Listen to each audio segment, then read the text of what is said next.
Braves and baseball fans, it's time to take a trip from coast to coast across Major League Baseball. There it goes, a long drive. If it stays fair, home run. One strike away. Sandy into his windup. Here's the pitch.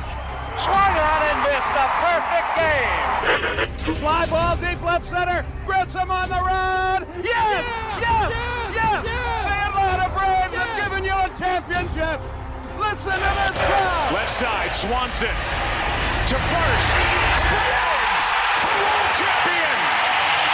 Braves and baseball talk, straight from the diamond. Brought to you by Mark Spain Real Estate. Get a guaranteed offer on your home today. And Window Nation. Call the pros at Window Nation at 866-90Nation. Here's Grant McAuley. Hello and welcome. This is From the Diamond. I am Grant McAuley. Sports Radio 92.9 The Game on a Sunday afternoon, turn evening. Hall of Fame weekend as well. Lots to talk about. Braves on the road. Andruw Jones, one of baseball's immortals now. At least it's official. He's got his plaque in Cooperstown. And, of course, we're counting down the days to the trade deadline as the Braves really are just trying to hold it together in a number of different areas. The after All-Star break results thus far have been encouraging, but it's also been a lot of nail-biting and a lot of that in Baltimore. Braves' next stop will be a trip to New York where they could be receiving some reinforcements we'll be talking about on this show a little bit later on. But, 6-game road trip for the Braves, who had a 5-2 homestand coming out of the break and got themselves at least heading in the right direction after what was really just, I think, trying to survive with a lead in the National League East over the first half of the season. And we talked a lot about that on last week's show. But the results here lately have at least been the way that they need to be, even if there's been a lot of hand-wringing, a lot of pro-clutching, and a lot of just general consternation about all of that. So we'll dive into all of that, of course, on the show today as we cover a Braves team that, again, I think has really been trying to hold it together in a lot of different areas. And which areas? Well, I think you know if you've been watching this club. The starting rotation behind Chris Sale has been patchwork, has been unable to, I think, provide the innings. I know, able to take the tax off the bullpen. So the bullpen is having to work what feels like twice as hard than it should a lot of nights out of the week. And that has a cumulative effect. And that has really been a trend that has been going on since, I'd say, first, maybe second week of June. And for that long of a period of time, for the bullpen to be having to be tasked with so many innings, so many high-leverage situations, and to get so many outs, that's going to ultimately tire that group out. And I think that as we look at the trade deadline, and I know we talk a lot about starting pitchers and the need for those, and that, of course, will help because these two go together. It's a set, right? Your starters and your relievers. I think adding a relief arm is moving up that list of top priorities just to take some of the strain off some of the other guys. Now, I'm not going to say it jumps the line with what the Braves should be doing, and we'll dig into a lot of the candidates that could be available, some pitchers I identified that could be moved by the deadline. I made a list of 11 of those. Wrote about that on Battery Power. You can check that link out. It's on my socials, which, by the way, you can follow me at Grant McAuley on most platforms. You can also find From the Diamond wherever you get your podcasts on the Odyssey app as well. If you want to catch up with any and everything that we've been doing week after week, certainly invite you along for that ride. But we know it's a long season, and we know that there are some challenges that come along with it, and the Braves are just kind of dealing with one of those in the pitching department right now that is born out of a different problem they've been having, that being not enough innings from the rotation and too many innings for the bullpen. Now, how do you solve it? Well, your rotation could step up and average more than 5 innings per start. That would certainly help. And then you could look at the possibility of adding, because the trade deadline is ticking down, but I do think that the number of contenders, as we went through last week, there's just not as many teams that have, I think, decided we're going to be sellers. And if there aren't enough sellers, then that means that there's not going to be a lot on the market, and that leaves 20, 21, 22 different teams out there maybe thinking about, how do we add? Well, you're not going to be able to get everything you need off of 5 or 6 other teams that putting pieces on the market. There's just not enough to go around. It's a supply and demand problem. So as a general manager, I can't imagine that's going to make it too much easier for Alex Anthopoulos, at least for now. And that's maybe why we're only seeing a little bit of movement. But we did see something as the Nationals and Red Sox on a 1-for-1 swap. Curtis Mead, infielder for the Nationals, heading to the Boston Red Sox, who needed a hitter. And Connolly Early, a controllable young starter, heads to the Nationals, who could use, yes, that's right, a controllable young starter. So it seemed like a swap that works for both sides. And the Red Sox are kind of the shining example for all these teams out here of what happens if you get hot at the right time and you're able to turn your whole season around. You could have been a seller 3 weeks ago, And now you're out there buying. So how many of these teams that are a game out, 2 games out from a wild card spot, or in the division race and also in the wild card spot, could really afford to pass on the opportunity? If you're within 3 in your division, that seems pretty workable.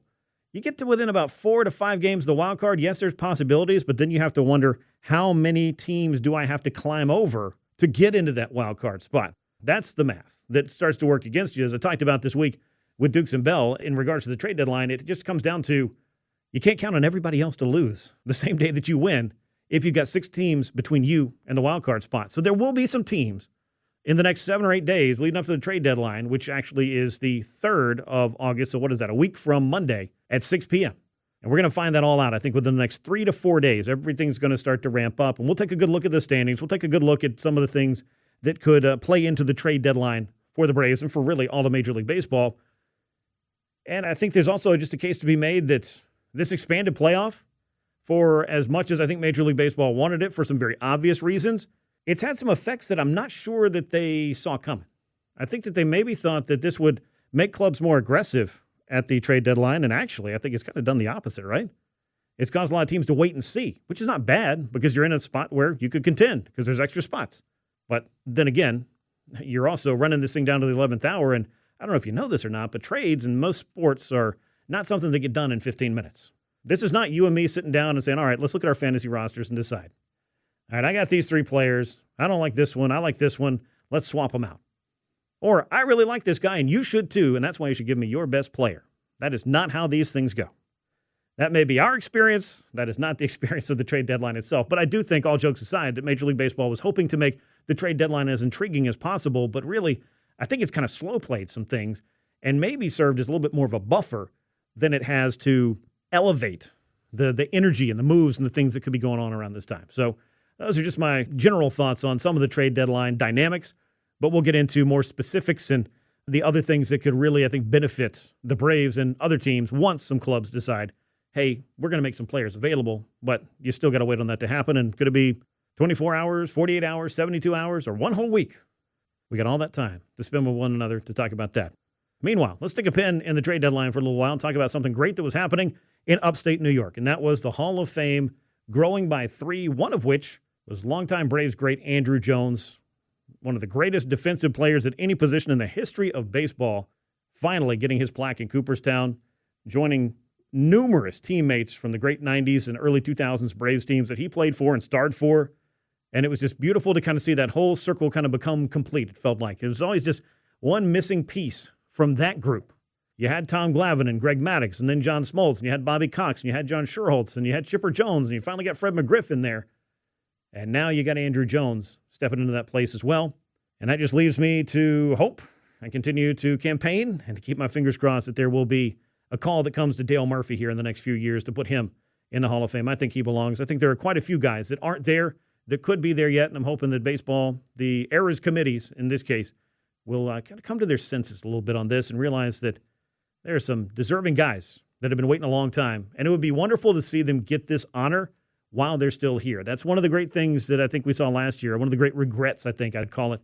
Dave Parker waited an awfully long time to get into the Hall of Fame.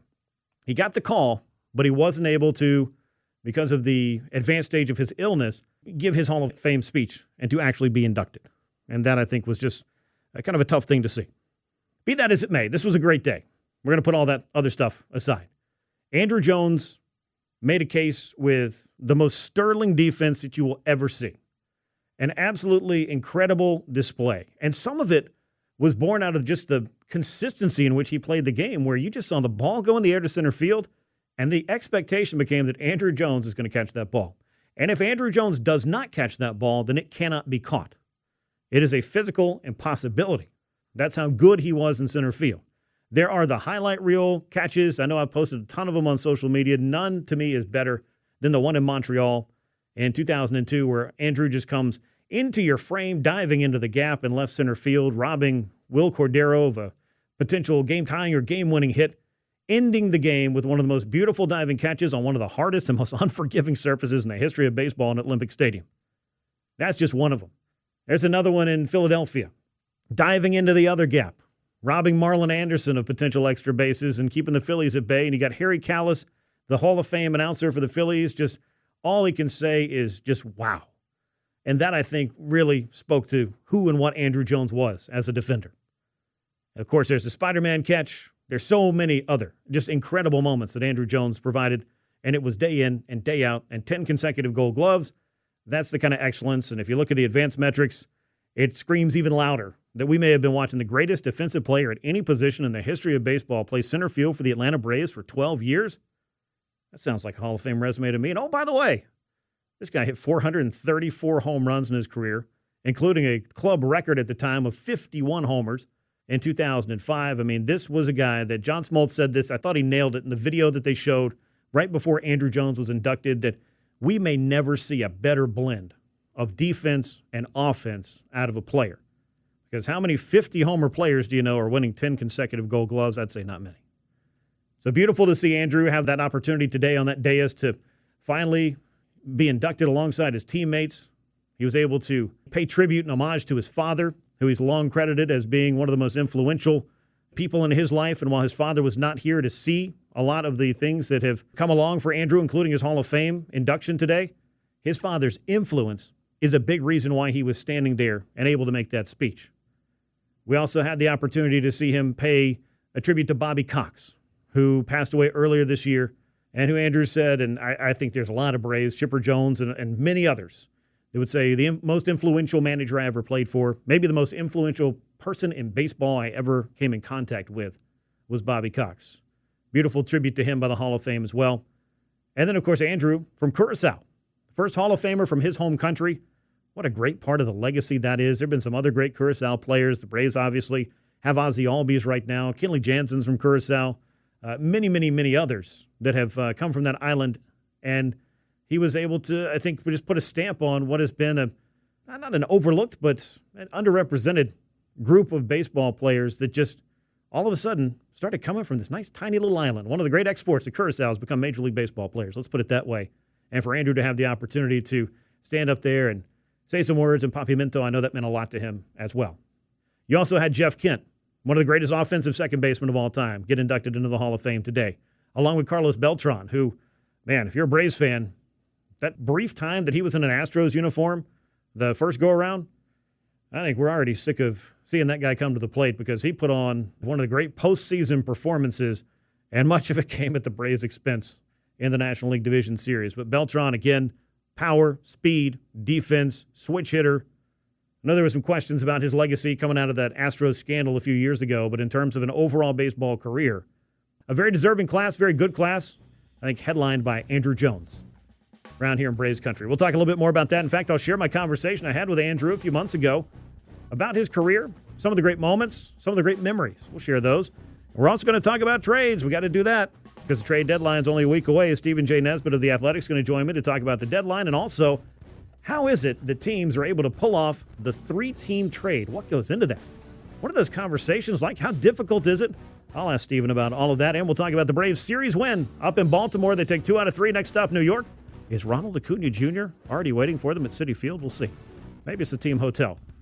Don't know if I'll be able to confirm or deny that before we're out of here. But either way, next stop's New York. A lot to go. I'm From the Diamond with Grant McAuley here on Sports Radio 92.9 The Game and the Odyssey app.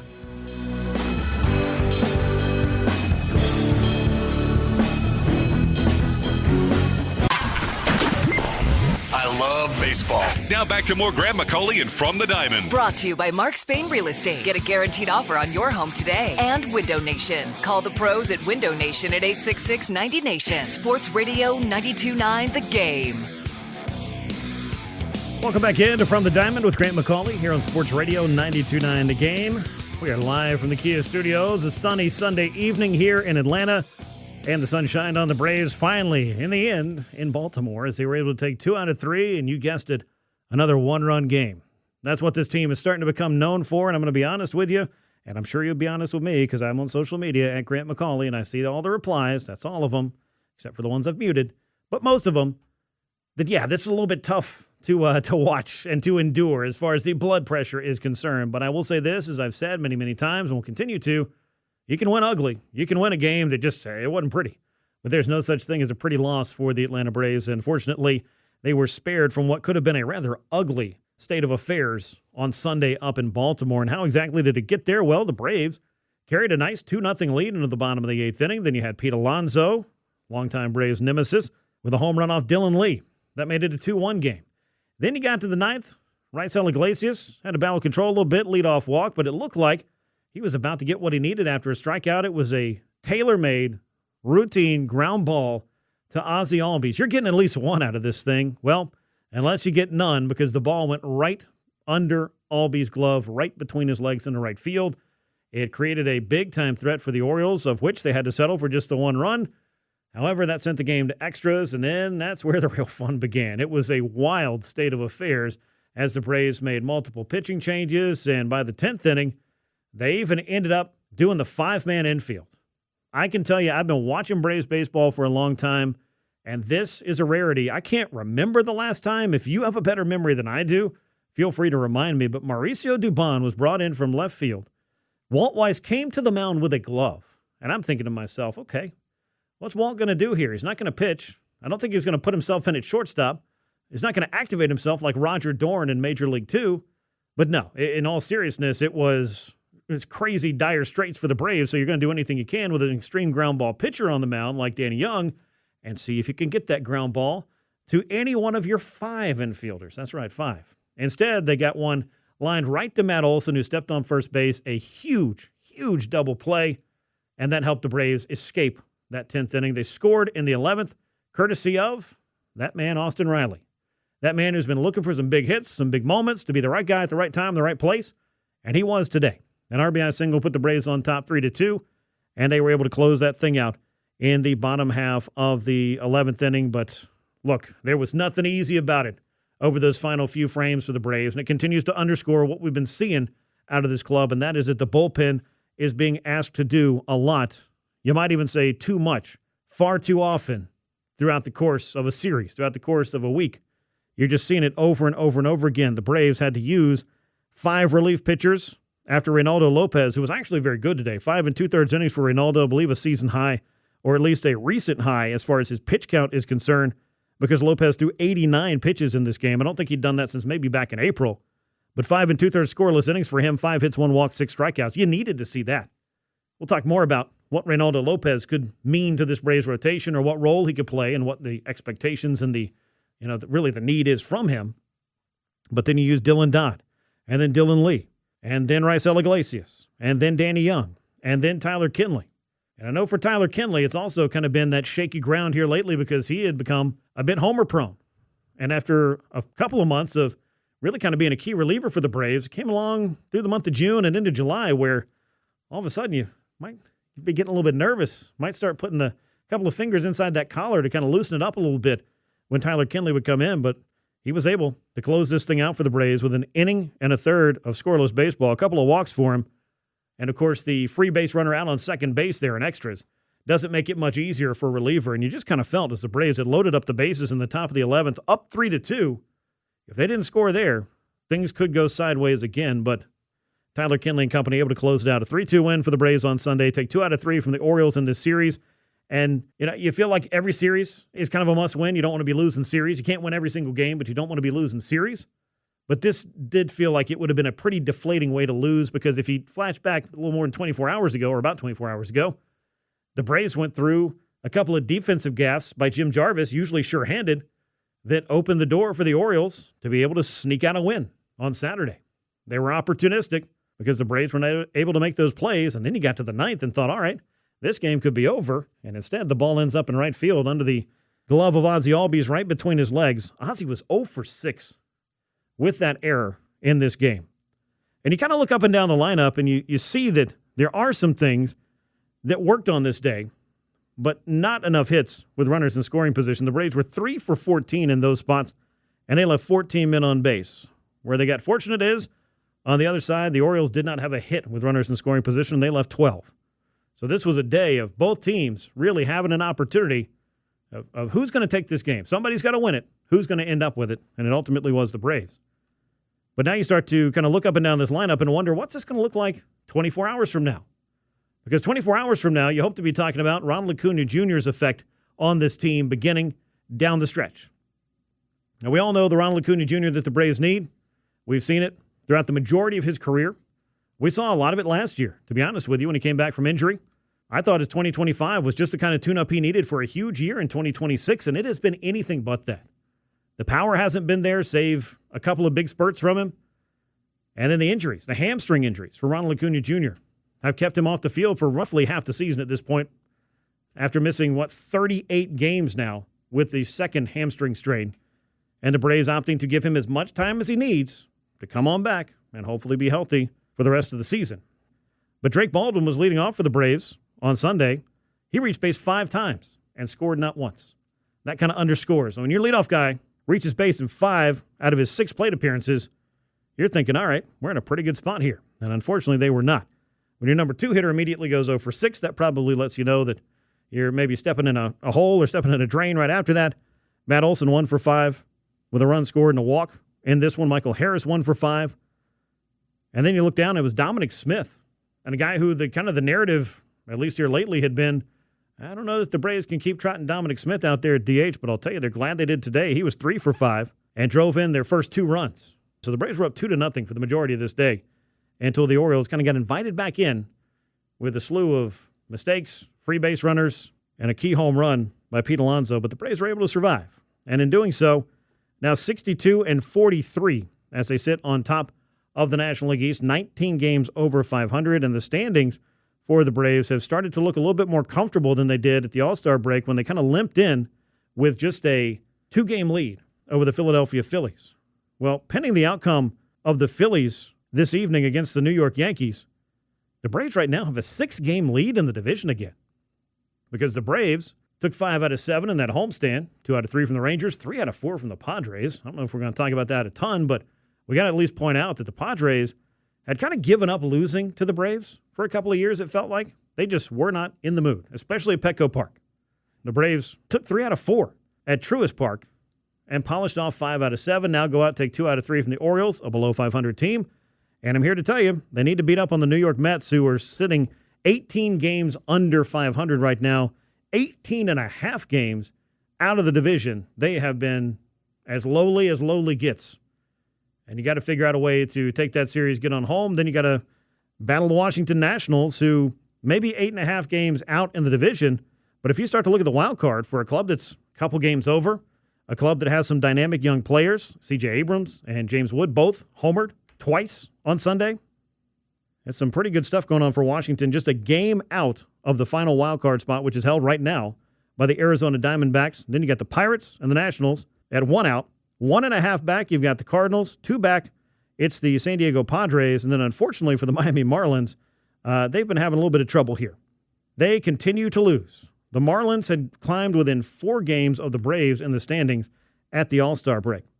And then they have proceeded to go on a long losing streak that has basically taken them out of contention in the East, at least, and put a serious question about their viability as potential buyers at the trade deadline, if you really believed a whole lot that was going to be the case. But the Marlins came out of the All-Star break and have proceeded to lose every single game.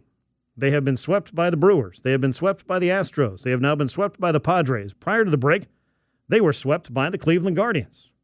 That, by my simple math, is a 12-game losing streak. And those will hurt you. Doesn't matter when they happen. But right before it's time to buy, potentially, maybe we're looking at the Marlins, looking at a couple of pieces and thinking maybe it's time to cash in our chips and take what we've done this year as some encouraging signs for building on their core, which is clearly what they came into this year to do, and moving forward. But yeah, it's been a rough time for the Miami Marlins, which I know doesn't really upset too many people around here. But either way, the Braves, 1-run games have really been a better situation overall this year. The Braves have played 31 of those now. They're 16 and 15 in 1-run games. And you might think, well, that's not a great record. But you'd like to at least be sitting on even ground as far as winning more than you lose. And now the Braves officially are. It's 16 and 15 in their 31 1-run games this year. Last year, they had the worst record in 1-run games in the entire National League, 3rd worst in all of baseball at 21 and 35. And when you looked at the many reasons the 2025 Braves ended up being what they were, well, being 14 games under 500 in 1-run games is a pretty good way to sink that ship. And that was unfortunately the case for the Braves a lot last year, but it does seem to have changed up a little bit this year. But an absolutely crazy string of events on Sunday. Austin Riley comes through with the go-ahead hit. The Braves are able to close it out. They take the 3-2 win over the Baltimore Orioles, and now they've got the opportunity to head up to New York and hopefully add a little bit more to what is currently a 6-game lead in the National League East. So for the Braves, it just becomes the question of the waiting game. Yeah, you got to handle your business right now. The Met Series, the National Series, 7 more games for Atlanta ahead in the string of 17 games in 17 days coming out of the All-Star break. I don't know who makes these schedules, but is there not a possibility maybe in a 2.5-week span to maybe throw in an off day for a team? Any team? Every team should get an off day sometime in a 17-game stretch. I think that's just an absolutely absurd undertaking. I don't think you ever sit around hoping that it rains because then you have to end up paying the tax man with a doubleheader, but it's still not an ideal situation. Either way, and we'll talk about an ideal situation when I come back, share a little bit of the good news from Sunday, apart from this Braves win over the Orioles. Andruw Jones, elected to the Hall of Fame, the class of 2026. Well, they were inducted today alongside Jeff Kent, alongside Carlos Beltran. I had a chance to catch up with Andruw Jones a little bit earlier this year to get some memories and reflections on his Hall of Fame career, and I'll share that with you next, right here on From the Diamond with Grant McAuley on Sports Radio 92.9 The Game and the Odyssey app. Your place for all things MLB and our Braves. This is From the Diamond. Brought to you by Mark Spain Real Estate. Get a guaranteed offer on your home today. And Window Nation. Call the pros at Window Nation at 866-90Nation. Sports Radio 92.9 The Game.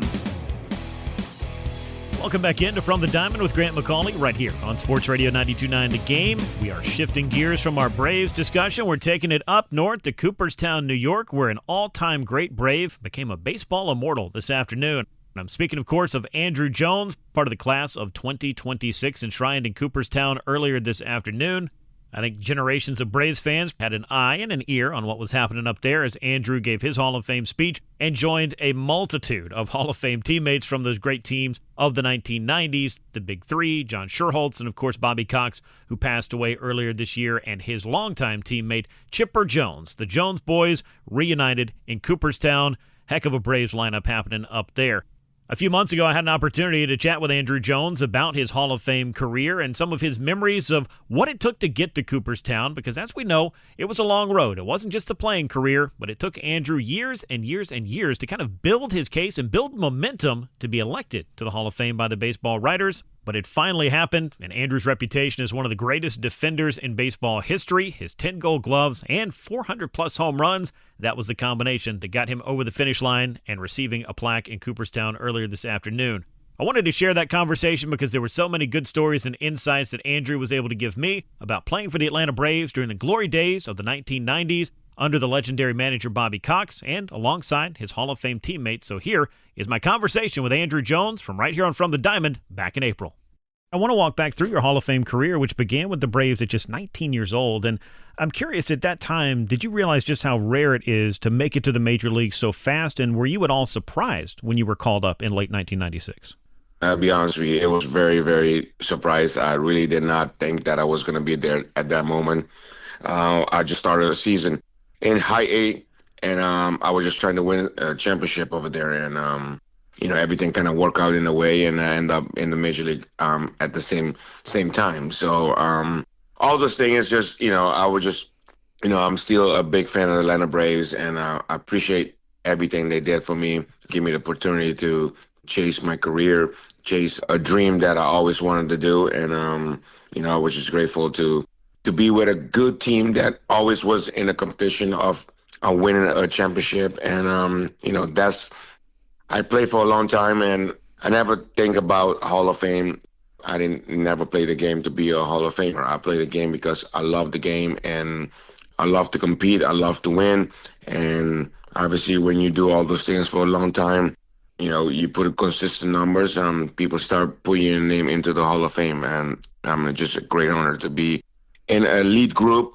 It's just, I be honest with you, I really never thought about it, but it's just a great honor to be in it. And one of the great things about your career was the opportunity to win because you joined a team that pretty much knew nothing but winning by the time you came up. They had established themselves, and you were able to continue that winning tradition alongside Chipper Jones, Tom Glavine, John Smoltz, Greg Maddux, Hall of Famers, and also the Hall of Famer Bobby Cox, who was leading the way.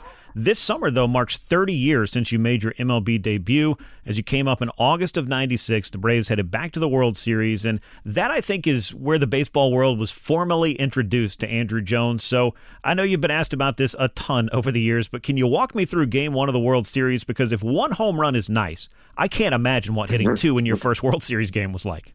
I'll be honest with you. I really didn't think about anything. Sometimes you tell, you're dumb, don't think about anything. And that's what happened. My dad always told me, take advantage of opportunity they gave you. And I did. And that's what I did. They called me up. I got a chance to be in the World Series. Didn't think about anything. And, they made a couple mistakes, and I took advantage of them. And that's what the great players do, and the great players can end up in the Hall of Fame. And one thing you're known for, and one of the reasons I think, obviously, you are in the Hall of Fame, is defensive excellence. 10 straight Gold Gloves, and a reputation as one of the greatest fielders at any position in the history of baseball. How did you develop those skills and instincts, and who helped you along the way to become the fielder that you were? Well, I'll be honest with you, I had so many great coaches coming out through the minor league. And, I think one thing was my dad was a very good outfielder, and he helped me develop and learn how to do everything very consistent. And, get a chance to be coming to the United States at a young age, have great coaches in the minor league, and, wanted to be the best at my position. And I think that's what I did. And, I wanted to be the best defender in the league at that moment.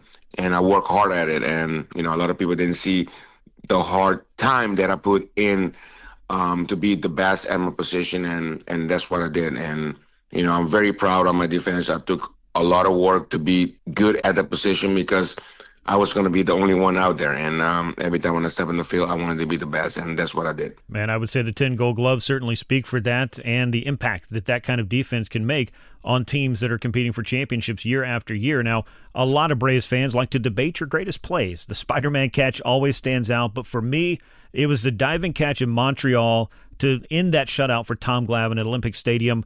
I am certain that did not feel good to hit the ground on the concrete of Olympic Stadium, but do you have a favorite catch of yours, or is it kind of a difficult thing to judge?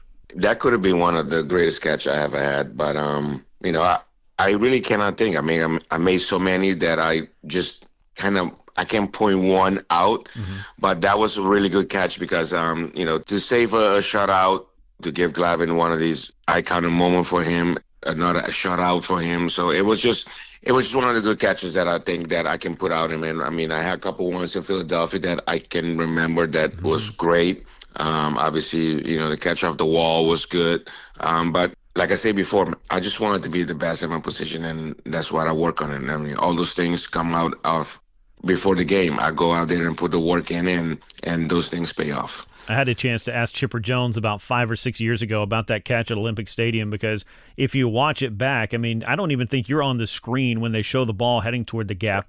You make the catch. The next thing you see is you're up to your feet, and Chipper walks over. He puts his arm around you. They flash to Tom Glavine. Glavine just says, in his very understated way, "Wow." And I asked Chipper, what do you say after a catch like that? And Chipper told me, I just told Andruw he's the greatest to ever do it, and that's all that needed to be said. So I think that certainly speaks for itself as well. I remember that, when he hit the ball, I looked down and I say Chipper's far away from it. And obviously we were moving stuff around, and Chipper came out and wanted to be one of the team players and move himself from third base to the left field.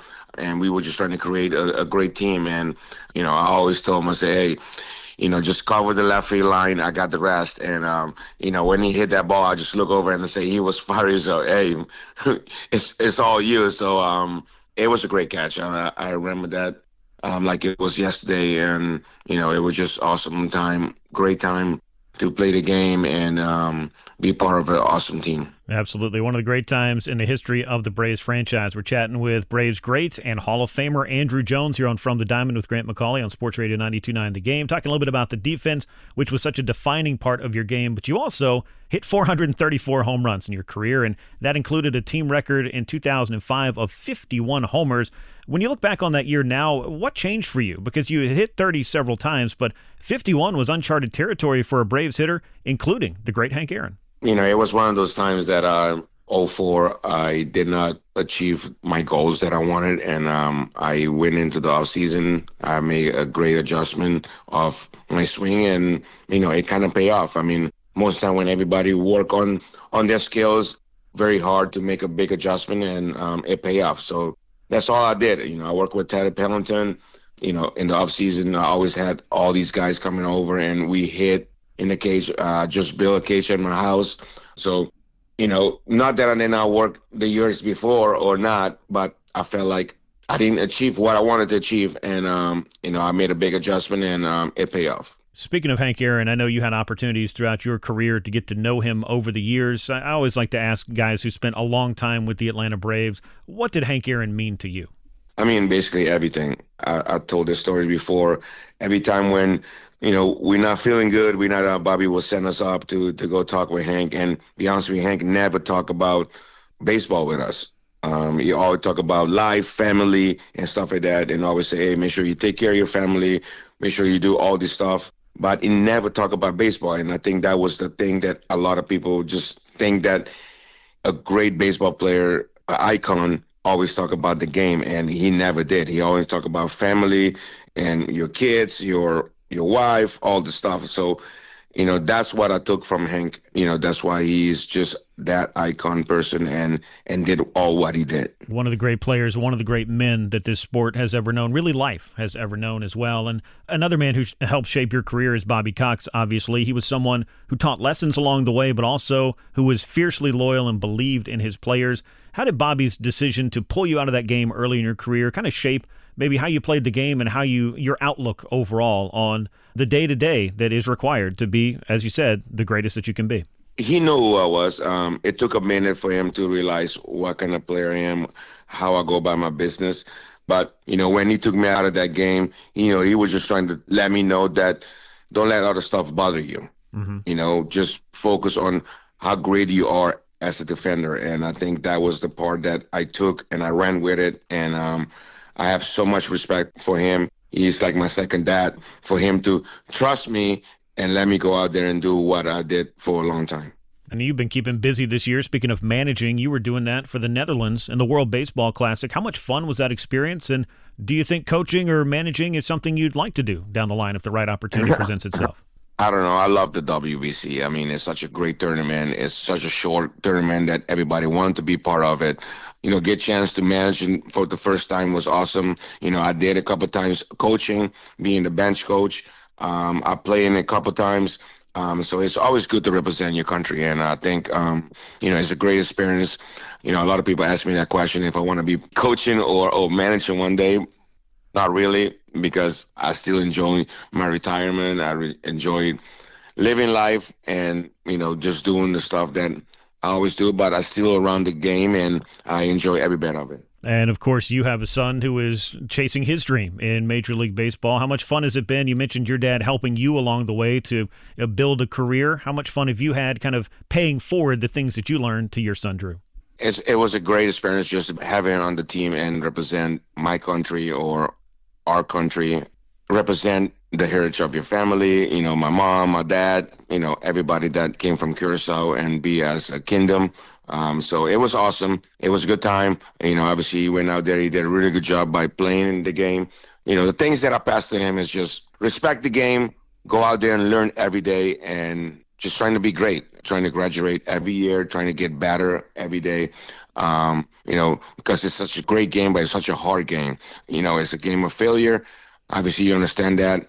But he's just a great kid. I'm very proud of him, what all he did. what he wanted to accomplish in his career. So I just support him and let him go out there and have fun. And I think a lot of fans here in Braves country are also pulling for him as well. Let's wrap up with the Hall of Fame. When we talk about Cooperstown, over the years, your teammates campaigned for you to be elected as they were giving their speeches. How much did that kind of support mean to you?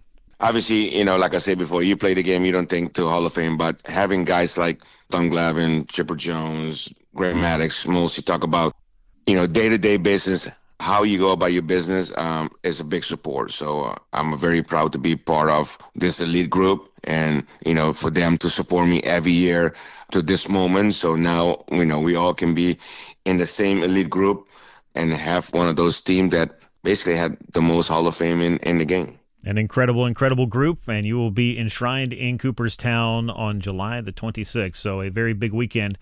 Andruw, again, I really appreciate all the time. I loved hearing these stories and your memories of your Hall of Fame career, and I look forward to catching up with you down the line. Thank you very much.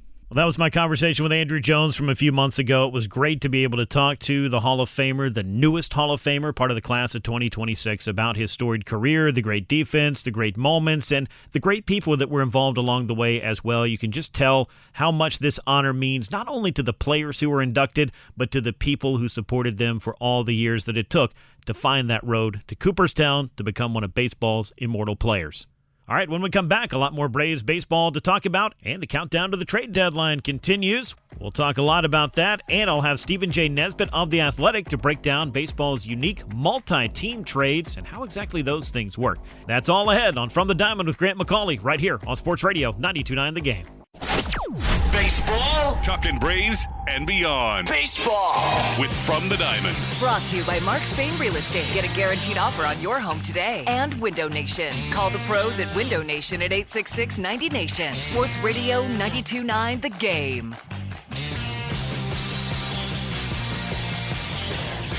Welcome back into From the Diamond with Grant McAuley here on Sports Radio 92.9 The Game. Closing out the weekend as the Braves have closed out their business in Baltimore. Took 2 out of 3 from the Orioles. We'll talk a little bit about that, but the next stop on their schedule for this road trip is a 3-game series against the New York Mets, and they could have a very familiar face, a face they've been waiting to see, and a guy they've been waiting to get back in the lineup for the better part of a month and a half. His name is Ronald Acuña Jr., and we will be talking about that. But a few things I wanted to discuss here for the Braves, as the trade deadline approaches just over a week away, is what the state of this pitching staff is, and maybe more importantly, what this pitching staff is not.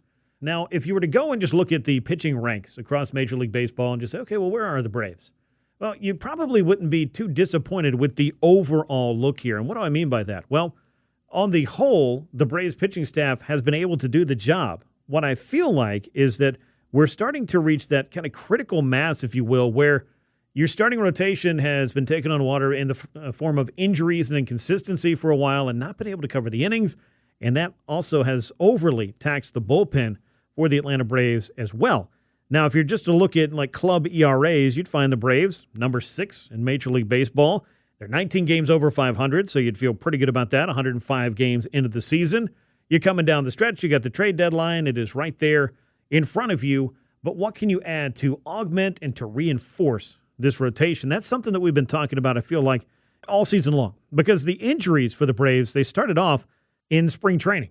Pretty much immediately you lost Spencer Schwellenbach. You lost Hurston Waldrop. Hurston Waldrop now may be done for the year after being pulled from his most recent AAA start. We'll get a little bit more clarity on that, I'm sure, sometime soon, but that's certainly discouraging. You do have Spencer Schwellenbach down in Florida throwing and getting ready to hopefully come back sometime, but you knew that with those injuries, plus Spencer Strider's status for 2026 now in very serious doubt, you couldn't just count on guys to just walk through the door and come back and jump back into the rotation and help you out. So you kind of, I think, have been trying to, in large part, make the best of a bad situation. Now, the Braves rotation right now on the year, 3.94 ERA is 9th in Major League Baseball. 36-31 is their record overall. The Braves bullpen, meanwhile, has been a little bit better than that. And how much better than that have they been? Well, they've been one of, if not the best bullpens in all of baseball this year.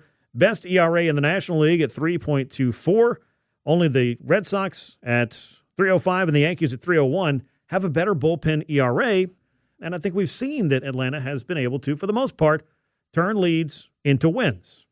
I mean, that's pretty much the job. It's not going to happen every single night, but Atlanta has been able to win far more than it's lost, and one of the strengths of all the winning they've been doing this year has been the bullpen. But lately, it has felt like some guys are just starting to get a little bit overtaxed and a little bit overworked because of the number of appearances that they're having to make. So let's look at the Braves pitching staff by appearance at this point.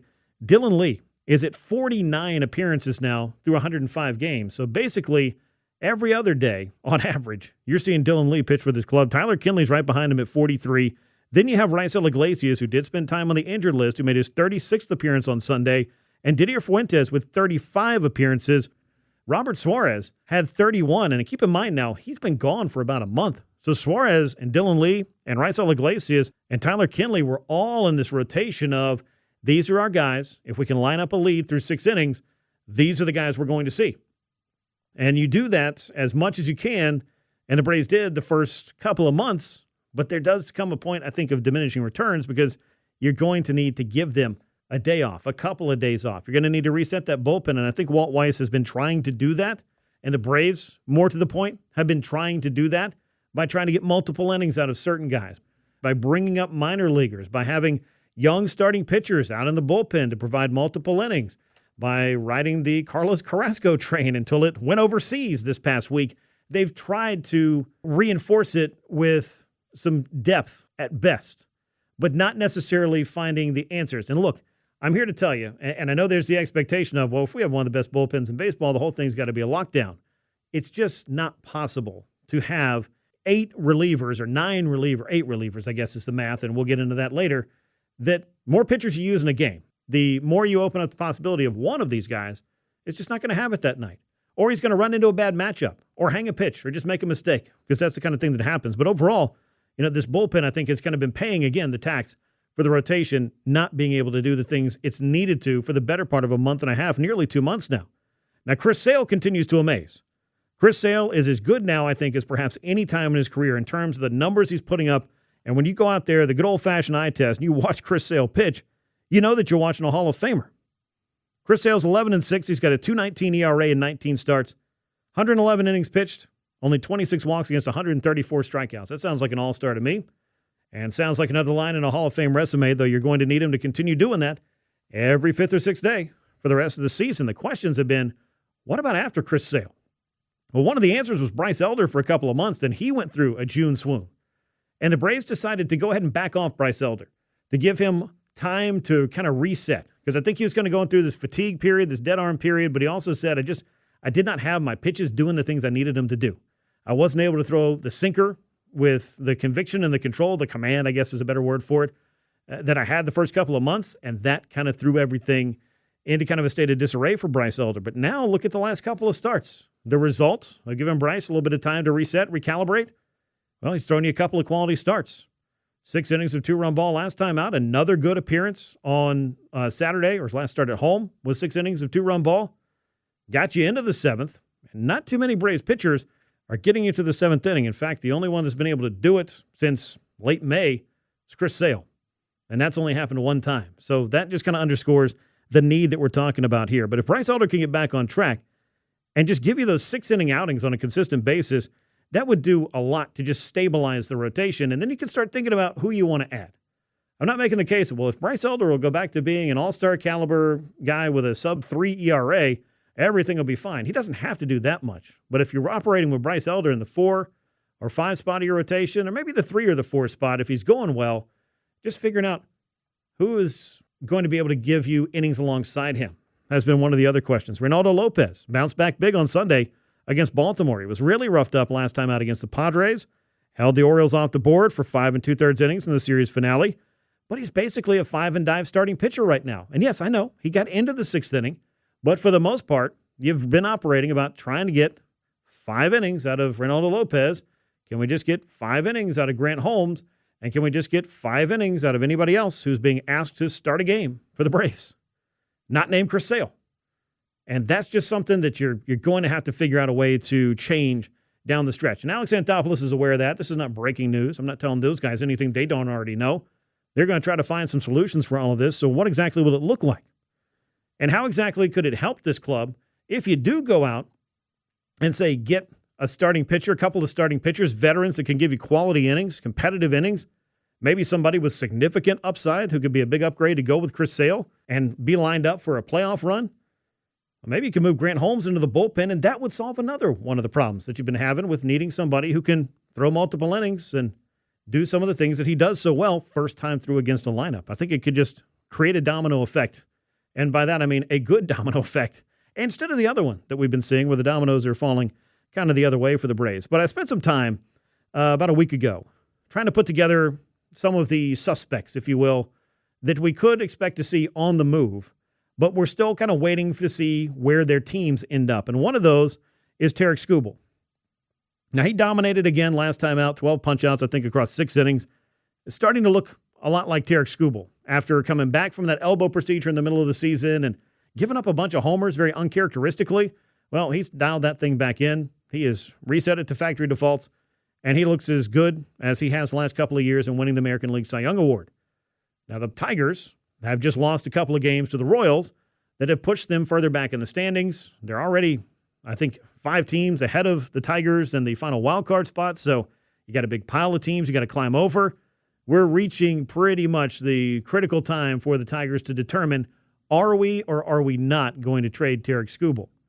Now, he may be the big domino out there, to use that analogy again, that is going to fall or has to fall, but I don't think it's going to stop some of the other starting pitchers from being dealt, because I think you're kind of in this place, and I'm going to talk to Stephen J. Nesbitt about this of The Athletic. He's going to join me coming up.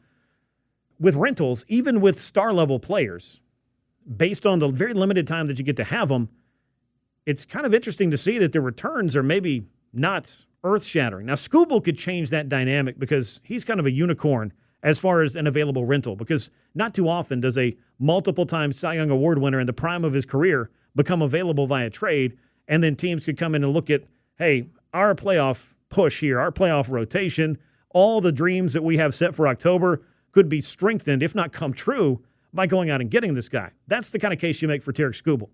Now, do I think the Braves have the farm system that could land at Tarik Skubal? I do. Do I think that that's necessarily the best expenditure of all that prospect capital that you've just spent several years building up? That remains to be seen. You win the World Series, I can promise you I'll shut up, and I'll encourage other people to shut up because it would have been worth it. But that's the risk that you do take, is that even when you go out and get a player like that or a pitcher like that, it doesn't necessarily guarantee anything. But Tarik Skubal is pitching the way that you would want him to pitch if he comes over in a trade. So we'll see what the Tigers decide to do, and we should see relatively soon. Now, the Minnesota Twins right now are in a place where they push themselves into the mix, into that wild card mix. The American League Central is far from decided as well. The Twins could have a say in that. And this was a team that was just unloading almost any and everybody not named Byron Buxton or Joe Ryan a year ago. And now we're looking at, is Joe Ryan available? And would the Twins deal him even though they've got another year of control? And if you've got a controllable starter like that who could front most rotations or at least be the 1B to the ace that you maybe already have, that is intriguing because you get more than one crack at it with him. Now I'm going to put all talk about a work stoppage to the side because 2027 will be what it'll be. But if you're looking at reasons why you get somebody is, can you get an extra year with them? And we'll kind of find out how that goes. But Ryan this year, sub-3 ERA, on a pace for a career high in strikeouts, has looked extremely good. And Minnesota does have another year of control. So if they feel like they've built something that's legitimate and they can make a run this year and they want to make a run again next year, well, Joe Ryan at the top of the rotation makes a ton of sense. Will they trade him? Now, Sonny Gray was on my list, but I'll take him off, I think, at this point. The Red Sox went on that long winning streak and pretty much turned their entire season around. And we've already seen the Red Sox go out and try to get a little bit more offense. I don't think they're going to be really looking to trade anybody. I think even if the Red Sox were to go out and get swept in their next series or lose 4 out of 5 or 5 out of 6 or whatever it is up to the trade deadline, I don't think that changes much about the trajectory for the Red Sox now because they have taken themselves from the questionable spot to a playoff spot, and I don't see them dealing Sonny Gray and undoing things. They might as well hold on to Gray because they have an option for him next year too. So if they feel like they're there, there he is. Now, Reed Detmers is kind of fascinating to me. He's an Angels lefty, has had a pretty good year this year. You wouldn't know it by looking at the record. He was pitching solely in relief last year. He jumped back in rotation. He has looked great this year. Over 10 strikeouts per 9. A very, very solid season and a guy that you would get multiple years of control out of, and that might be your guy. Because he's not a free agent again, or not a free agent for the first time, until after 2028. So you'd get 26, 27, and 28. if you go out and get Reed Detmers. That just makes a ton of sense to me. Now, Casey Mize, another pitcher for the Detroit Tigers, struck with a line drive, dealing with, I think, some groin tightness as well. Does that cloud the idea of a team going to get him? Maybe a little bit. But if you feel like he can get over that stuff, he's a guy that I would circle and say some upside. And another rental. Now, Michael Wacha and Seth Lugo for the Royals. Are those some guys who are available? If they are, they're in their 30s. I would say Wacha over Lugo in terms of impact, but they're both owed a chunk of money. And the Royals are operating with their highest payroll in franchise history. Are those guys they would look to trade? And we saw another one of these trade candidates in this series against the Orioles in Trevor Rogers. Now, he has all of a sudden started pitching great, much like he did a year ago. He'd be a rental player, as would our old friend Michael Soroka. A couple of names to keep in mind there if you're looking for him. Actually, quite a few names for you to keep in mind as far as this goes. I also touched on Freddie Peralta of the Mets. We talked about this last week. I just don't see the Braves and Mets as likely trade partners, being as they haven't made a trade in 10 years. And Peralta, I think it's just too much of a project right now, too much of an unknown. All right, when we come back, we're going to keep this trade conversation going. I'm going to be joined by Stephen J. Nesbitt of The Athletic. We're going to talk about the 2026 trade deadline and also a great piece he did on three-way trades and how exactly those things happen in Major League Baseball. We'll dive into that next on From the Diamond with Grant McAuley on Sports Radio 92.9 The Game. More From the Diamond with Grant McAuley. Brought to you by Mark Spain Real Estate. Get a guaranteed offer on your home today. And Window Nation. Call the pros at Window Nation at 866-90Nation. Sports Radio 92.9 The Game.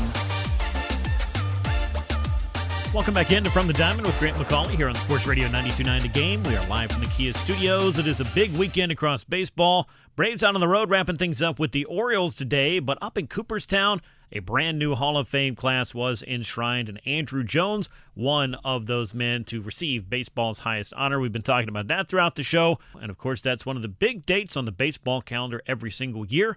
But we're also counting down to the next big date, and it happens on August the 3rd at 6 p.m. Yes, the Major League Baseball trade deadline is nearly upon us. About a week to go for teams to do the wheeling and dealing they need to hopefully build the playoff roster that can carry them to October glory. The Braves, one of many teams, going to be out there looking for help, and we're going to spend some time talking about the trade deadline and also one of baseball's most unique trades with Stephen J. Nesbitt of The Athletic. He joins me right now on the show.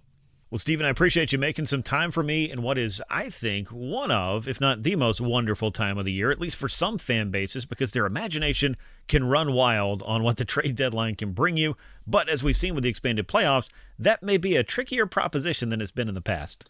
Yeah, no, it really is an interesting, brave new world here. It is a very interesting time for us as writers, because regardless of how an individual team operates, the trade environment as a whole tends to just involve a zillion trades. And so when you cover things from a national perspective, there's always sort of something to get up and excited and writing about. Yeah, there definitely is. When I was doing my show on Sunday of last week, it was, I believe, 23 teams within 4.5 games of the final wild card spot, or leading a division or holding on to a wild card spot. So you really had 23 clubs that could look at themselves in the mirror and say, we've still got a chance. Now, it can also range to a level of confidence that division leaders have that you know they're going to go out and buy. But the inverse effect of this, I guess, is that by my simple math means only about 7 teams look to be mathematically eliminated from contention, at least in their mind's eyes. So I'm just fascinated to see here over this next week or so, at least,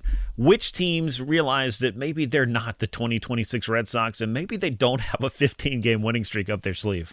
Yeah, it's hard even this far out from the deadline, which feels like it's so close. It is kind of hard to forecast. I was just having a conversation with some folks in Toronto and radio hosts there, and they're 9 games under currently. If the Red Sox were 9 games under, like like they were the entire year until a few weeks ago, you would never tell that team to do any sort of buying. You'd say, find your rentals, get rid of them, and just sort of buckle up for next year and hope Crochet is healthy and that sort of thing. Well, the Jays are 9 games under, have been playing pretty poorly, and their best hitters are either injured or underperforming, and yet they are a team that just went to the World Series. And so you look at that team and you can put it back together. I still believe in that team.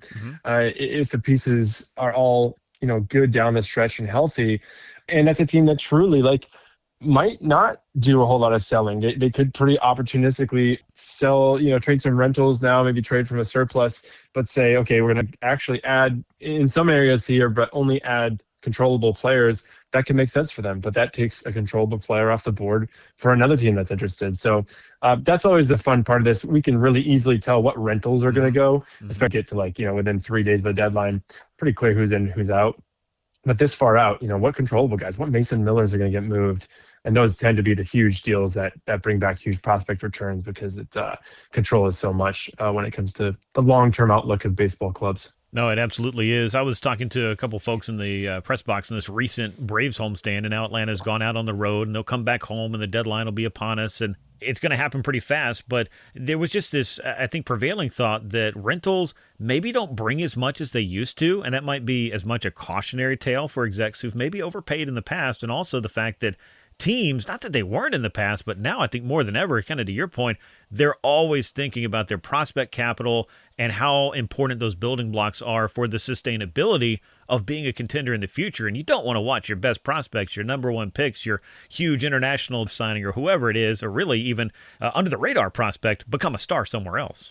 I think there may have been some thought with the expanded playoff that it could lead to player valuation going up in trades like that, like a rental. Let's take, for example, Josh Naylor last year, or Eugenio Suarez last year. But, there was so many talks about the robust markets there and who's going to get moved for those guys. Could they get a real premium prospect back for either one? And no, the truth is, a rental is going to get you oftentimes somebody's 15th best prospect, right? And people are ultimately coming out and grading that as a pretty good trade for both sides. It just is. I think the expanded playoff, you thought it would raise player valuation because more teams are potentially buying at the deadline, right? They see themselves as potentially in, but it also has sort of lowered the floor for what a playoff team could be. And more teams in the middle say, you know what, we might just be good enough to sneak in. And if we sneak in, is Josh Naylor going to be the bat that really changes our chances? No, we'll stick with what we got. So in some ways, it almost has suppressed value a little bit in these trades and rentals. I think you have to make the assumption, unless it's a really special talent who's done it for a long time, the rental's just not going to bring back all that much of the deadline. Yeah, it's really fascinating. I think it almost becomes an exercise in mid-grade prospects, as you mentioned, and also what team is willing to take on the salary of a player we might just want to divest ourselves of at the trade deadline. And honestly, that could be a rental. It could also be just a contract that you're looking to move from, and maybe there'll be some of those that could add some star power, some punching power to the trade deadline as well. We'll see how that all plays out. I do want to stick a pin in the trade deadline for just a minute to ask you a little bit about an article that you wrote this past week that I think is pretty fascinating because I love the anatomy of a trade, and you wrote about one of the, I guess, less conventional deals there is out there, which is the multi-team or at least the 3-team trade. So could you tell me a little bit about how you went about getting, I guess, the inside scoop on what it takes to get these things done, to have not one, not two, but 3 teams coming to the proverbial table to exchange players and, I guess, ultimately maybe help each other out? Yeah, it was an idea that was hatched by my colleague, Zach Meisel, who covers the Guardians for us at The Athletic. Back in the winter when I think it was the Rays that pulled off their third 3-team trade of the winter, they were involved in a trade that sent Brendan Donovan from St. Louis to Seattle. But of course, the Rays stuck their nose in there. They have been involved in 5 of the last 6 3-team trades around the game. And Zach was just like, how does this come about? Like, did someone dream up this as a 3-team trade? Was it 2 teams try to get a deal done, couldn't get there, and then brought in a 3rd team? Do they get on a text thread together? Does someone handle as a middleman, one of the GMs? And so we just took that question to a lot of GMs, and it turns out there's so many things they don't want to talk to us about, right? There are so many ways we could pry and ask about their priorities and different things about their organization that people would consider proprietary and would not want to share. But I think this falls into that sort of sweet spot realm for writers like Zach and myself, where they're actually happy to talk about it. They're like, no, this is enough of a quirk that I don't think I'm giving away any state secrets. And so they were pretty happy to talk anywhere from Ben Chanter of the Pirates, Matt Arnold of the Brewers, who's one of the most creative minds, Chris Antonetti, and Mike Chernoff of the Guardians, Alex Anthopoulos with the Braves. I think they recognize that's kind of a funny deal. These deals happen in the NBA all the time. They happen at NHL pretty frequently, but those are generally money-moving 3-team trades. They're in the NBA, you have to balance salary and trades if you're over a cap, which almost everybody's over the cap. And so that third team basically just like eats some salary in exchange for a draft pick. And NHL, it's a pretty similar deal to eat some cap space. And baseball is actually, meaningfully changing things and benefiting each side. And so that's what I really find fun, because usually there's one team that primarily wants prospects, and that kind of makes it easier. It's more rare that you sort of see the one for one trade with all major leaguers. It does happen occasionally. There was one last winter that was almost all major leaguers between the Angels, Reds, and the Rays, who wanted the Gavin Lux there. But it was just a really fun thing to take to GMs and turned into a good talker. I can imagine it is. And you brought up Matt Arnold, who's the GM and the president of baseball ops for the Brewers. You said he has a whiteboard to sketch this stuff out. He and Alex Anthopoulos, they got the A's involved in a three-way trade back in December of 2022. It ended up bringing Gold Glover Sean Murphy to Atlanta, sending pitching prospects to Oakland, and also somehow the Brewers swung in and got all-star catcher William Contreras for their troubles. So I guess it pays to have an open mind, because just on paper, it just seemed like the Brewers just kind of walked in and said, hey, what you guys working on? And ended up with Contreras. Yeah, it was a really interesting one to kind of look back at, because when I was looking at the reporting, and I'm sure you lived this a little bit more than I did, there was a lot of reporting at the winter meetings, like the Braves are the front runner, but then there are a handful of other teams involved. And then there was a moment where it's like, the Braves are not going to be getting Murphy. And it was a week later that the deal's actually done. So going back and trying to recreate that was fun to learn that, like, this really all started with Esteury Ruiz, this very speedy prospect that the Brewers had gotten. So the A's reach out and say, like, hey, is he available? And the Brewers like, let's look around. They look and they don't find a deal that they like. And that's what happens all the time, Grant, right? Like, teams check in, kick the tires on a guy, don't really see the right value in a trade. And neither side is probably like motivated enough to force that trade through. And so the talks die, and then winter meetings come and go, and the Braves are in the news, and that trade starts to, I guess, just be stalling a bit. And that's when Matt Arnold sort of sees that, like, actually, I know I have something the A's like, and so maybe I could be the missing piece here. Yeah. And they jump in and are able to come away not only with good value, but grabbing a catcher who has been extremely good for them, plus a reliever in Payamps, who now it has ended up getting a ton of value in that trade, of course, and Contreras remains really, really good for them. So worked out for them. Atlanta got some good stretches with Murphy and have dealt with a lot of injuries. Yeah, and that's just kind of how that works. Obviously, you can't predict the injuries, but you do, if you like the player, want to go after him and be aggressive. And Alex Anthopoulos certainly was with Sean Murphy. We'll see when he's able to rejoin the Braves. He's out on a rehab assignment. Perhaps he'll be ready for the stretch drive to help out. But yeah, that was just such a fascinating trade, because William Contreras, for the hitting that he was doing in Atlanta, wasn't necessarily grading out behind the plate as somebody they felt like they could really hand the keys to for the entire pitching staff. They were open to moving him, and credit to the Brewers, and I'm speaking to my listening audience here, credit to the Brewers for really developing William Contreras to help him find that next level, and credit to Contreras for putting in the hard work to become a multiple-time All-Star and one of the better catchers in all of Major League Baseball. All right, so let's flip the page back to the trade deadline, because that is coming up, and I do want to get some of your thoughts on what might be coming up, the deals we might see over the next week. I know that they're not common, obviously, or not uncommon, I should say, but around the deadline, it seems like to me it would probably be more difficult to cook up one of these type of trades with multiple teams, wouldn't it? Yes and no. It does happen. But more often it happens over the winter meetings. Like, as we sort of log these and track these, they do happen. As much as everything in baseball and all the trade season is intensified, the urgency is intensified when you get closer to a deadline. I don't necessarily think when you get such complicated deals that a deadline helps that much. It kind of it makes it more likely one side's going to pull the plug. You're like, no, I don't feel right about this. And so, we might see one, but it's certainly not that common. And the conditions really do have to be right for teams that want to do a deal and just don't think that they line up properly and are able to find somebody else. The helpful thing in baseball, of course, is that you don't have to deal with a salary cap and that being the reason that you're doing a deal. So teams generally can have an easier time eating the money themselves or sending money along, that sort of thing. So truly, they're some of my favorite trades, and one I would be delighted. It's just hard. Especially when there's a big name involved, as you can imagine, because, like, who wants to be the third team that's not giving or getting the star, right? How are you offering enough value in that trade that you want to be part of it when you seeing the other guy come away with the star?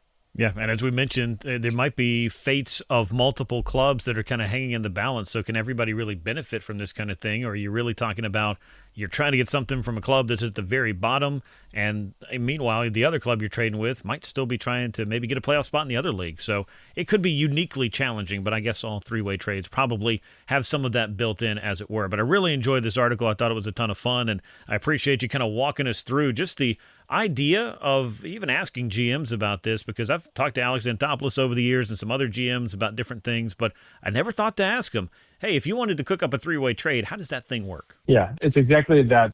There's so many years later after being a beat writer that I realized, man, I was going to the GM constantly for only transactional items, sense of what they're feeling about this or that. We probably all would have benefited if I would have maybe been a little less busy on the beat and been able to channel my creativity and curiosity a little bit more, because those are really both fun topics to report about, but also like kind of fun to talk about for everybody. You know, again, it's not giving away state secrets. It's not nuclear codes. Really, it's something you can learn a lot about the game and even take that to other GMs and say, hey, I talked to one GM. He said this. And oftentimes they're best when you're kind of bouncing someone else's ideas off of them. Well, and now The Athletic is giving you the creative vehicle to chase this kind of stuff down. The article is called The Anatomy of a Three-Team Trade, How MLB's Architects Pull Off the Unlikeliest of Swaps. You wrote that with Zach Meisel as well. So credit to you guys for that. Stephen, let us know where we can find your work and how we can follow you on socials. Yeah, you can find my work at theathletic.com/MLB. We will have so much stuff up there in the coming weeks. I will be part of the trade grade crew. So if you want to know, did the Braves get fleeced? Did AA cook? Then check the trade grades. We'll try to do our best to in real time give you a reaction. And you can find me on Twitter at Stephen J. Nesbitt. All right. Well, we appreciate all of your time. I hope that you get whatever sleep you can and have as much coffee as you can handle. And then on the other side, there will be rest for the weary, I'm sure. Stephen, I appreciate it. It's always great to catch up with you. You bet. You as well. All right, coming up, we will switch our attention back to what's going on with the Atlanta Braves this weekend. They wrapped up their series in Baltimore. Ronald Acuña Jr.'s return could happen as soon as Monday in New York as the Braves take on the Mets. We'll talk about all of that and more. That's From the Diamond with Grant McAuley continues right here on Sports Radio 92.9 The Game and the Odyssey app. Now, back to more From the Diamond. Brought to you by Mark Spain Real Estate. Get a guaranteed offer on your home today. And Window Nation. Call the pros at Window Nation at 866-90Nation. Sports Radio 92.9 The Game. Welcome back into From the Diamond with Grant McAuley here on Sports Radio 92.9 The Game. We're closing out the show, closing out the weekend. The Braves were able to finally close out the Orioles in extra innings. It took 11, but a 3-2 win in the books and 2 out of 3 for the Braves, who continue to win series on the other side of the All-Star break. They took 2 out of 3 from the Rangers. They took 3 out of 4 from the Padres. Now 2 out of 3 from the Orioles, and ahead is a 3-game series against the New York Mets that begins on Monday and could include the return of Ronald Acuña Jr. That, I think, is probably one of the more, intriguing aspects of this trip to New York, because this rivalry that was supposed to be for the top spot in the National League East has been anything but that, because the Mets have been buried in last place. Now, the Braves have had some trouble with the Mets, particularly at Citi Field this year. So can they if exercise the demons is the way to do it, but maybe hand them out a receipt for some earlier struggles this year. The Braves and Mets will get their series started on Monday night at Citi Field at 7:10. And one of the things we could see, can Ronald Acuña Jr. finally get back to doing those next level, best player in the game type things that he's been known to do over the course of his career? He's missed 38 games this time around, with the second occurrence of his left hamstring strain. Grade 1 would lead you to believe, hey, maybe this is not something that should keep him down incredibly long. But since it was the second time it happened, it's hard to blame the Braves for taking a little extra care, being a little extra cautious with this. But Atlanta went 17-21 in the 38 games since Ronald Acuña Jr. last played. And that was the opener of the series against the Chicago White Sox, when things just kind of started to fall apart for the Braves in the month of June. If Acuña's ready to make an impact, though, it gives the lineup even more upside than we've seen. We've asked Walt Weiss quite a bit about this, just getting Ronald back, the opportunity to see what he's able to do. If you can get Austin Riley going again, which we are starting to see some signs here in the second half of that. He's flexed the muscles with some home runs. He's come through with some big RBI like he did in extra innings on Sunday against the Orioles, but it's not all perfect yet. Not a lot of walks. Still some punch-outs in the game, but consistent hard contact has led me to believe that Austin Riley is at least figuring some things out after it felt like wandering in the wilderness for a lot of the first 3 months of this season. But more to the point, what does the Braves lineup look like when you get Ronald Acuña Jr. back? I expect him to go back to the leadoff spot, but I know there's a lot of conversation about, well, would you just leave Drake Baldwin there? You could. And maybe that's a thing that the Braves want to try out and kind of figure out here as they move through this final couple of months. Like, what does the best version of this lineup look like? It's always going to include Ronald Acuña Jr. It should include a more productive Austin Riley, but more to the point here, how do you maximize at-bats for Drake Baldwin? I would say hit him second. How do you maximize at-bats and run scoring opportunities for Matt Olson? Well, I would say you hit him third. The big question is kind of who hits cleanup, and that's been Ozzie Albies a decent amount, but he's kind of had an offensive lull at times, although Ozzie, over the course of the weekend, came through with a big home run. Like, he's done some things. It just hasn't been as frequent as it felt like it was in April and pushing into May.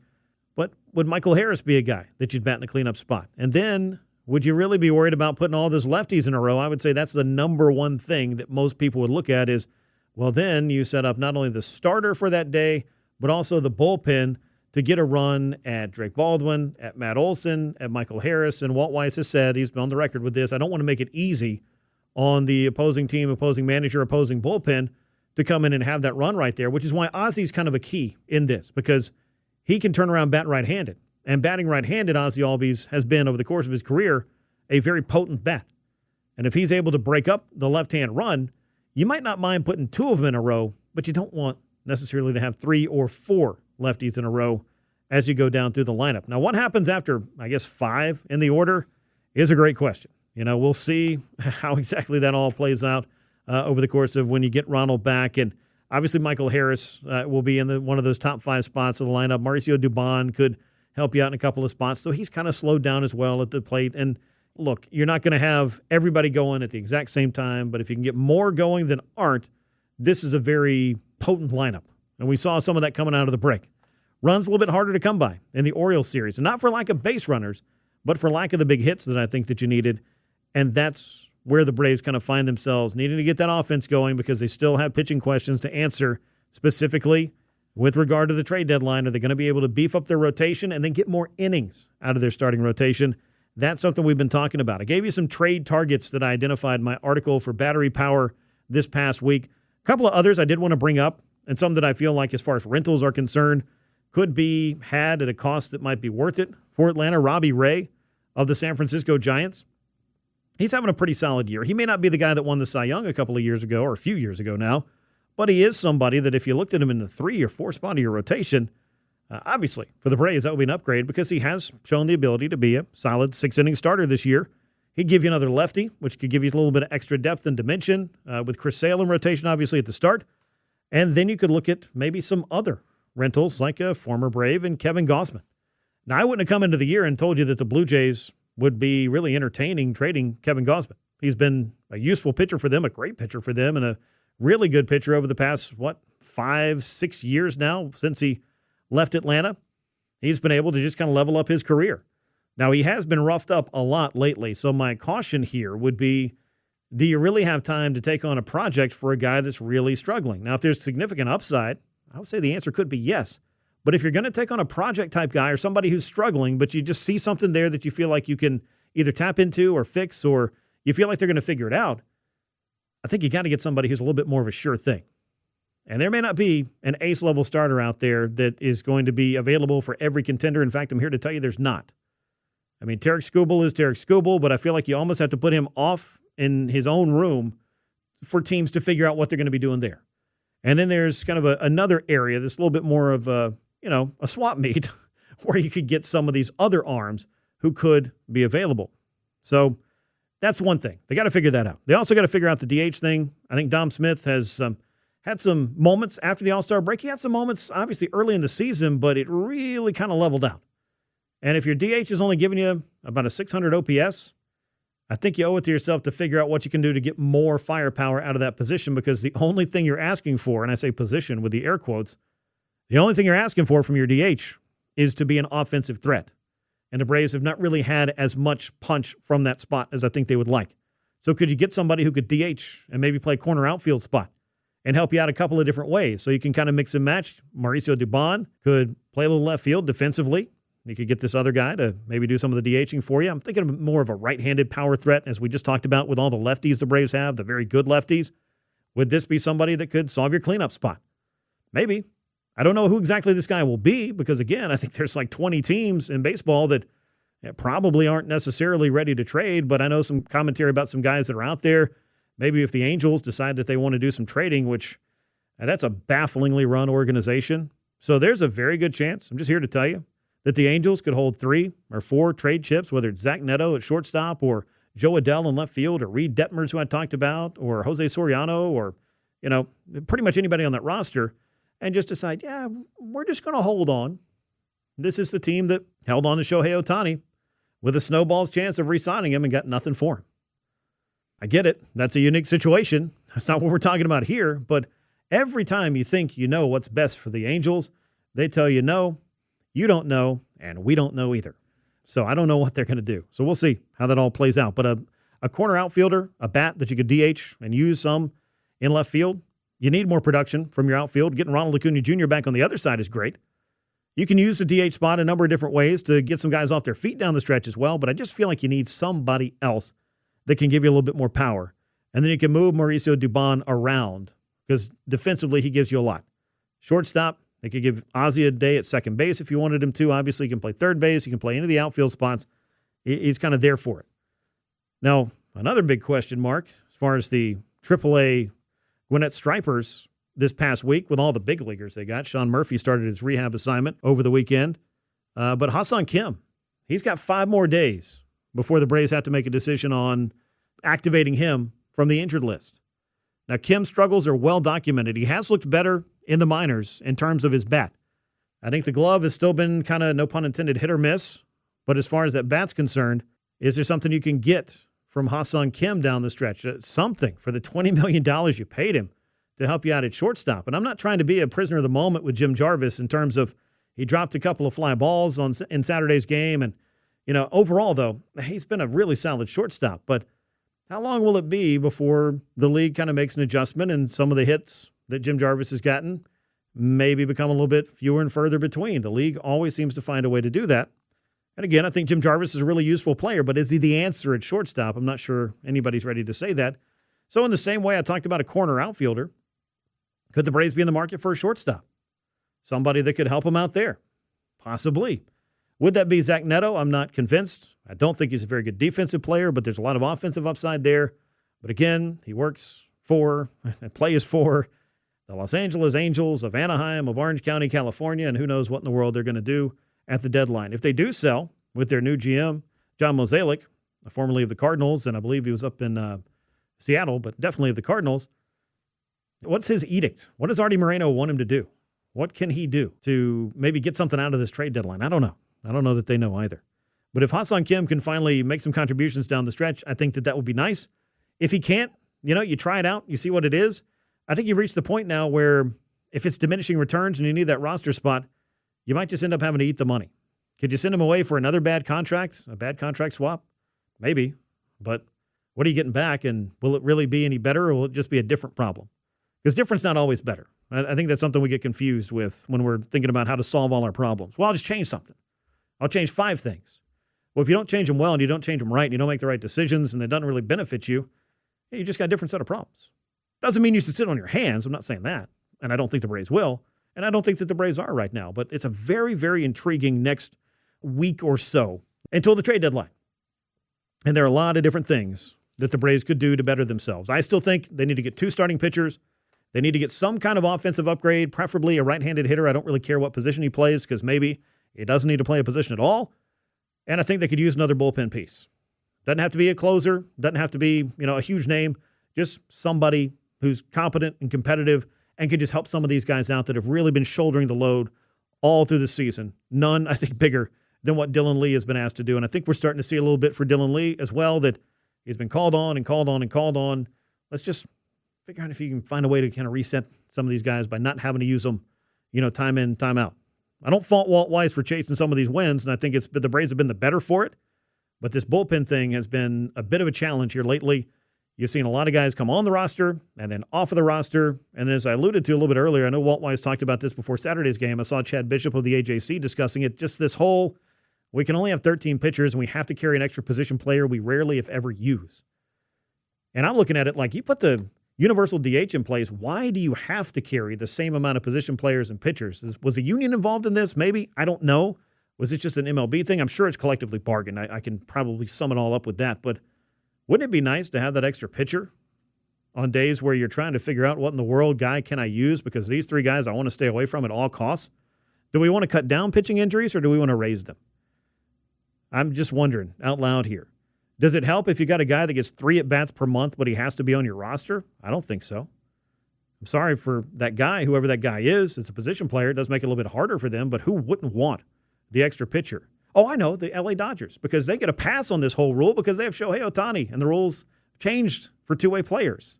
So they don't even have to worry about that. So when they say the rich get richer, it truly is a case in this particular spot. But 2 starting pitchers, a reliever, and somebody with some thump from the right side. Yeah, I'm not asking for much. Just kind of remaking at the deadline different aspects of what is a solid team that could just use some reinforcements, and it'll be interesting to see what Alex Anthopoulos is able to pull off there. Ahead for the Braves, 7 more games in this 17-game stretch in 17 days coming after the All-Star break. They got 3 with the Mets, 7-10, 7-10, and 1-10, and in a 4-game series at home against the Washington Nationals through Sunday, and then Monday, week from Monday, it's August the 3rd, if you're scoring at home, at 6 p.m. is the trade deadline. So we won't, when we reconvene this show next week, have all of our answers yet, but hopefully we'll have some of them when we talk about the trades. Martin Perez goes Monday, Chris Sale Tuesday, Grant Holmes Wednesday against the Mets, and the trade deadline awaits. And we'll try to figure out what the Braves do over the next week. I want to thank Andruw Jones for joining me a little bit earlier this year and sharing the moments and memories of his career. I want to thank Stephen J. Nesbitt of The Athletic for talking some trades with me as well, and thank all of you for listening to From the Diamond. You can find the show wherever you get your podcasts. You can also find it on the Odyssey app. And you can find me next week from 5 to 7 on Sunday right here on Sports Radio 92.9 The Game. We'll be back with 2 hours of Braves and baseball talk. Until then, I've been Grant McAuley. So long, everyone.